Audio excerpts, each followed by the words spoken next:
जय भीम दोस्तों, जय भीम। यह एपिसोड फिल्म की समीक्षा है। अभी हाल ही में अमेज़न प्राइम पे जय भीम फिल्म रिलीज हुई है। कल मैंने 2 बार देखा है। मैंने सोचा कि जो मेरी समझ है इस फिल्म के बारे में वो आपसे साझा करूं। दोस्तों, रतन लाल बोल रहा हूं। काम की बात लाल की क्लास में आपका स्वागत है और पेश है अंबेडकर नामा का यह स्पेशल एपिसोड जय भीम।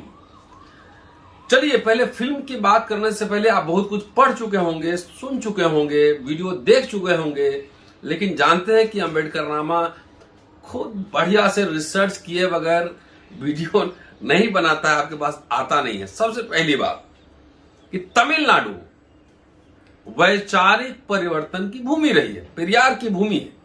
सामाजिक क्रांति भी हुई, राजनीतिक क्रांति भी हुई। अभी तमिलनाडु के मुख्यमंत्री स्टालिन को आपने देखा होगा कि नीट के रिजर्वेशन को लेकर तमाम किस तरह से मुखर रूप से वो बोलते रहे, मंदिर का कैसे डेमोक्रेटाइजेशन किया, ये सब खबर आपने पढ़ ली होगी।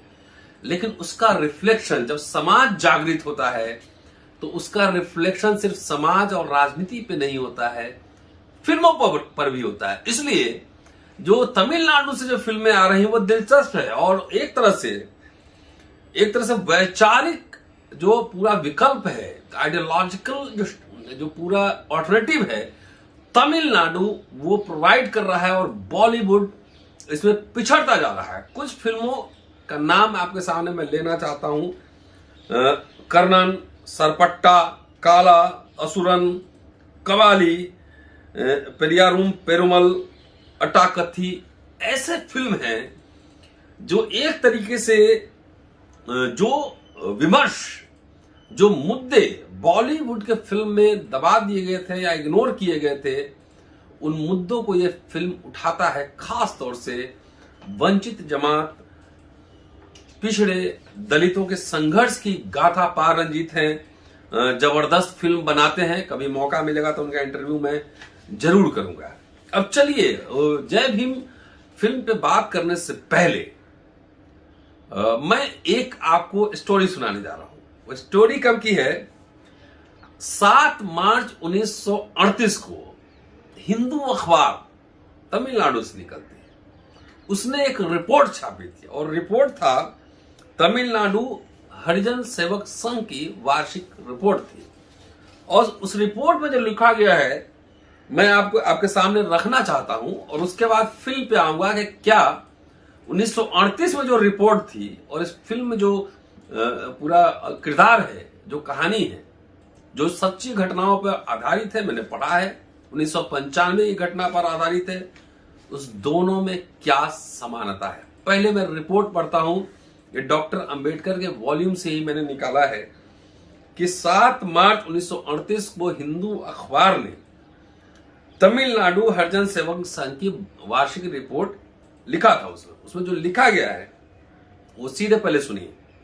दूर दराज के गांवों में इन अधिकारों, जो डेमोक्रेटिक राइट्स है, अधिकारों ने हरिजनों की राजनीतिक चेतना को तो जगाया है, पर वहां हरिजन के लिए सदैव ऐसा करना संभव नहीं। वहां तो केवल पुलिस वालों का राज चलता है। वह हरिजन द्वारा अपने अधिकारों पर आग्रह किए जाने का अर्थ है कि उसके और सवर्णों के बीच संघर्ष होगा और संघर्ष में सदा ही सवर्णों का पलड़ा भारी होगा। इस संघर्ष का स्वाभाविक परिणाम यह होगा कि पुलिस या मजिस्ट्रेट के पास शिकायत की जाएगी। मजिस्ट्रेट के पास जाना हरिजन के बूते के बाहर है और पुलिस में शिकायत करने का नतीजा हो तो और भी खराब होगा। अनेक मामलों में इन शिकायतों की कभी कोई जांच नहीं होती। कई अन्य मामलों में सदा सवर्णों के पक्ष में फैसला दर्ज किया जाता है। पुलिस में हमने जो शिकायतें की उनका भी यही परिणाम हुआ। हमें समस्या यह दिख पड़ती है कि पुलिस के निचले कर्मचारियों की मानसिकता में कोई बदलाव नहीं आया है। या तो वे हरिजन के अधिकारों से नावाकिफ हैं, जिनके रक्षा करने की उनसे अपेक्षा होती है, या वे सवर्णों के प्रभाव में आ जाते हैं। यह संभव है कि वह नितांत उदासीन रहते हैं। अन्य मामलों में धनी द्वारा सवर्णों की तरफदारी भ्रष्टाचारवश की जाती है। ये हिंदू अखबार ने छापा था। उसके बाद वॉल्यूम 10 जाइए, पेज 66 से लेकर 68 तक जाइए। उसमें पूरा अधिकारी लोग कैसे दमन करते हैं दलितों का पूरी कथा डॉक्टर अंबेडकर ने लिखा है। और उसमें यह भी लिखा है कि पुलिस और जो मजिस्ट्रेट होते हैं, अधिकारी, वो भ्रष्ट होते हैं। अगर खाली भ्रष्ट हो तो कोई भी पक्ष खरीद सकता है, लेकिन भ्रष्ट होने से ज्यादा वो पक्षपातपूर्ण होते हैं। और कभी भी उनके विवेक का अगर इस्तेमाल करना होता है तो सवर्णों के हित में और अस्पृश्यों के खिलाफ करते हैं। इस समस्या का कोई निदान नहीं है। ये मैंने बैकग्राउंड आपको क्यों दी है कि जब आप फिल्म देखेंगे तो फिल्म की जो पूरी पटकथा है वो पुलिसिया अत्याचार के इर्द गिर्द घूम रही है। अब आता हूं कि क्या क्या उसमें हो रहा है। फिल्म में तरह तरह की बातें हैं, लेकिन सबसे महत्वपूर्ण बात, पहले कुछ आप पंच लाइन आप सुनिए जो फिल्म में कही जाती है, जिसपे आपको ध्यान करना चाहिए। एक तो जो ट्राइबल लेडी है जिसका पति मारा जा चुका है, वो जो वकील के पास जाती है तो बच्ची जिस अंदाज में कुर्सी पर बैठती हैं, अखबार उठाती हैं, वो एटीट्यूड पहले आपको समझना होगा। वो लड़ाई ही पूरी एटीट्यूड का है। इसलिए डॉक्टर अंबेडकर ने लिखा है, nothing is more disgraceful for a brave man than to live a life devoid of self respect. वो बच्ची जब अखबार उठाती है और पांव के ऊपर पांव रखकर बैठती है वकील की तरह, तब उसका एटीट्यूड देखने लायक है। इसके अलावा कुछ पंच डायलॉग्स हैं। चोरी जैसे कलंक को कैसे मिटा पाएंगे, ये कह रहा है फिल्म का किरदार, जो कि एक ट्राइबल है और उसको गलत केस में फंसा दिया जाता है। उसके लिए ईमानदारी इतना महत्वपूर्ण चीज है, जो कह रहा है कि सब कुछ जान तो चली जाएगी, लेकिन चोरी जैसे कलंक को कैसे मिटा पाएंगे। इसका मतलब कबीलाई लोग, ट्राइबल लोग ईमानदार होते हैं, चोर नहीं होते हैं। इसलिए चोरी का जो मामला है बहुत ही उनके जीवन में बहुत ही मायने रखता है, बहुत ही संजीदगी भरा है, इसलिए कहते हैं कैसे मिटा पाएंगे। दूसरा, जो एक्टर है, एडवोकेट है, सूर्या, कहते हैं कि गांधी नेहरू तो दिखाई देते हैं, लेकिन अंबेडकर क्यों नहीं दिखाई देते। ये इंटरवेंशन है, ये पूरा आइडियोलॉजिकल। तीसरा, कौन सी जात में चोर नहीं होते हैं। जब चोरी की बात है, क्रिमिनल ट्राइब्स की चर्चा हो रही है फिल्म में, कि उसमें माना जाता था कि जो ठग्स होते थे, क्रिमिनल ट्राइब्स होते थे, जब कुछ कम्युनिटी को इसीलिए जाना जाता था कि वो चोरी करते हैं और चोरी का माल लेकर फुर हो जाते हैं, तो ऐसे लोगों के खिलाफ जो है सख्त कार्रवाई होती थी। और ब्रिटिश हुकूमत ने बाकायदा एक लिस्ट बनाया था क्रिमिनल ट्राइब्स का।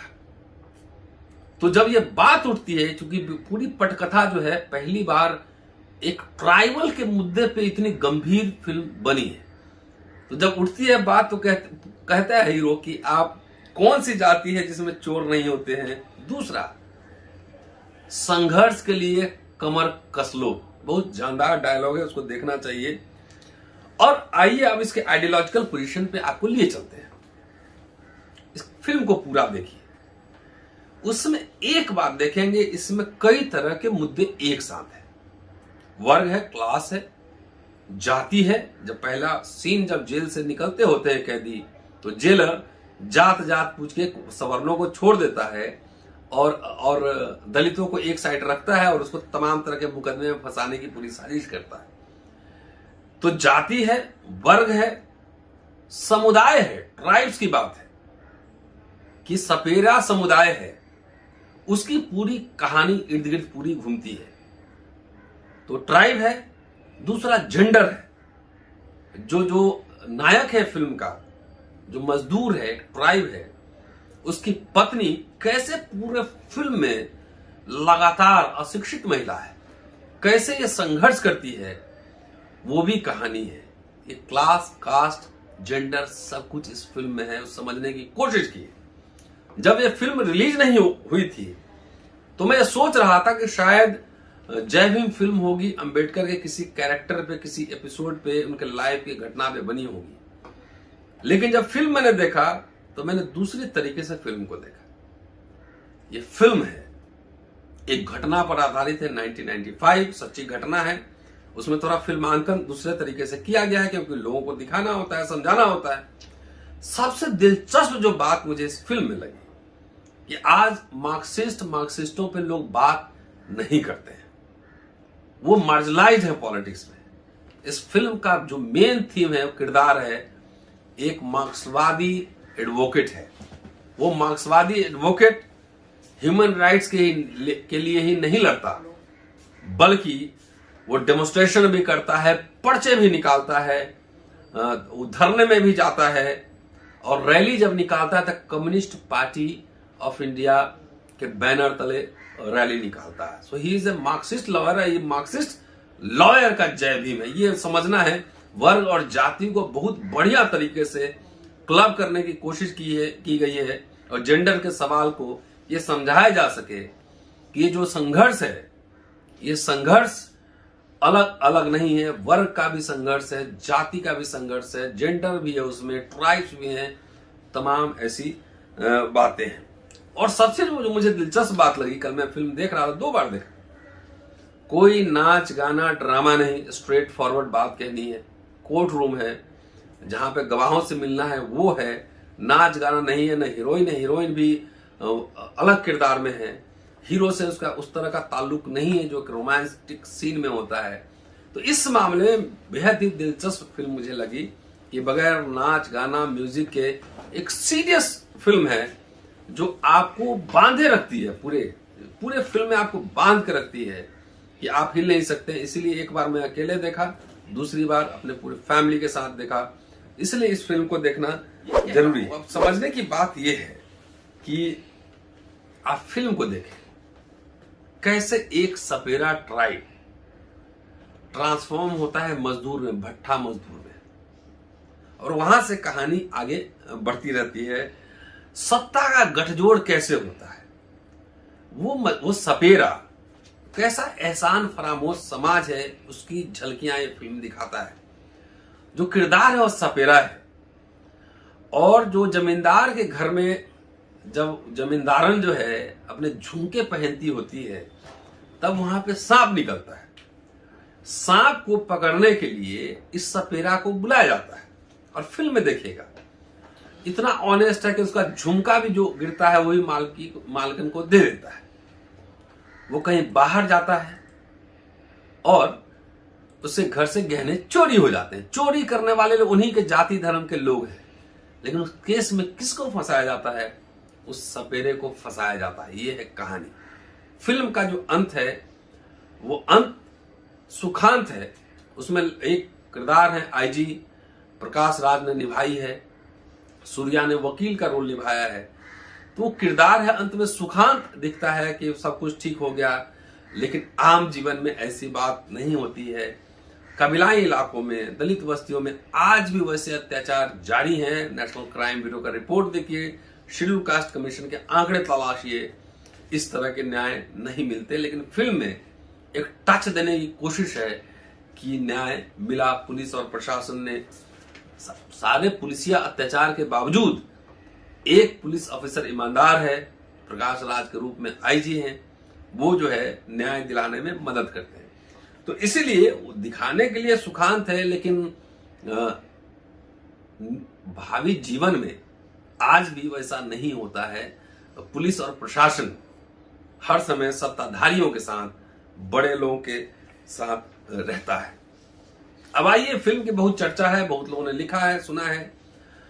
मैंने पढ़ा कि तमिलनाडु के मुख्यमंत्री, उन्होंने भी जो है एक चिट्ठी लिखा है, और उसको मैं चाहता हूं कि आपसे शेयर करूं। स्टालिन साहब ने फिल्म को देखा है और फिल्म के साथ अपने अनुभव को साझा किया है। ये फिल्म पूरी रात मेरे विचारों में रही है, स्टालिन कह रहे हैं, और इसने उनका दिल दिमाग भर दिया। फिल्म के क्रू को लिखे गए एक पत्र में स्टालिन ने कहा कि मैंने जब कल जय भीम देखी, फिल्म में आए विचारों ने रात भर मेरा दिल भारी रखा। समाज के हाशिए पर रहने वाले इरुलर का जीवन और उसके सामने आने वाली कठिनाइयों का इससे अधिक कलात्मक और सटीक चित्रण नहीं किया जा सकता था। उन्होंने लिखा है, हालांकि पटकथा एक घटना के इर्द गिर्द घूमती है, लेकिन दर्शकों के दिलों पर इसका प्रभाव काफी गहरा है। कभी कभी पुलिस अधिकारी द्वारा की गई कुछ गलतियां पूरे विभाग की प्रतिष्ठा को धूमिल करती हैं। साथ ही आपने यह भी दिखाया कि एक अन्य पुलिस अधिकारी थे जिन्होंने सच्चाई को सामने लाने में महत्वपूर्ण भूमिका निभाई। प्रकाश राज के आईजी के रोल में कह रहे हैं। आपने दिखाया है कि सत्य की स्थापना सीधे और कर्तव्यनिष्ठ पुलिस अधिकारी द्वारा की जाती है।